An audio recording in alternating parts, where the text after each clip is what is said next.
Good afternoon, everyone. Today, I'll be talking about Operation Focus. Imagine you're a Hungarian citizen living in a small town in 1954. You are standing in the front yard of your home one evening when you see what looks like a giant silver weather balloon on the horizon. As it comes closer, you see this. You're immediately excited, eager to learn about the national opposition movement's most recent anti-communist activities. But you're also a little fearful. You know that this means that in a matter of hours, the police will show up at your home, demanding that you turn over the leaflets, lest you suffer the consequences. Between 1954 and 1956, the Free Europe Press, a private American organization funded by the CIA, sent millions of pieces of propaganda into Hungary via weather balloons launched from West Germany. These leaflets were written by the National Opposition Movement, a Hungarian resistance group promoting passive resistance while strongly implying American military and political support for the cause. Now, when the Hungarian people did rise up against their government in the fall of 1956, no such aid manifested, and the uprising met an unsuccessful end 2 weeks later. Yet in the literature on 1956, Operation Focus is oftentimes dismissed as unimportant, unimpactful, or just simply ignored by the Hungarian people. I don't know about you guys, kind of hard to ignore this showing up in your backyard. Which leads me to my research question. Why has such a provocative propaganda campaign been ignored for so long? My research began at Columbia's Rare Books and Manuscript Library, which is home to one of the largest private collections of Operation Focus leaflets, including the 12 Demands of the National Opposition Movement, leaflets targeting specific subsets of the population, such as agrarian farmers, informational newspapers called Free Hungary, as well as political ephemera such as these gummed labels.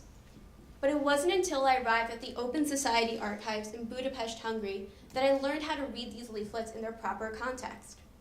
For the Hungarian government, this was a legitimate threat to their political supremacy in the region, and beginning just days after the arrival of the first balloon in Hungary, the government launched an aggressive 2-year-long anti-leaflet campaign, beginning with the sending of a formal diplomatic protest note to the US government, imploring them to put an end to the leaflet campaign, as well as police arresting anyone suspected of disseminating leaflets.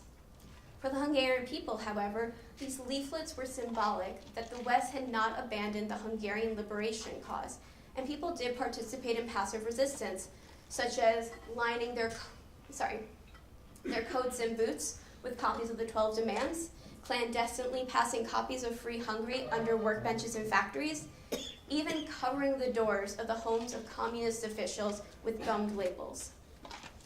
Yet, at the Eisenhower Presidential Archive in Kansas, I found a much different narrative of Operation Focus. In the papers of President Eisenhower and Secretary of State Dulles, Operation Focus is taboo. The two men strongly condemning the leaflet campaign and imploring the Free Europe Press to put an end to it. Why?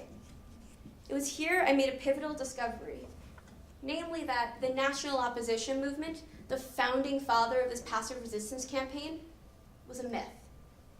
This was a fiction created by the Free Europe Press to legitimate its propaganda campaign.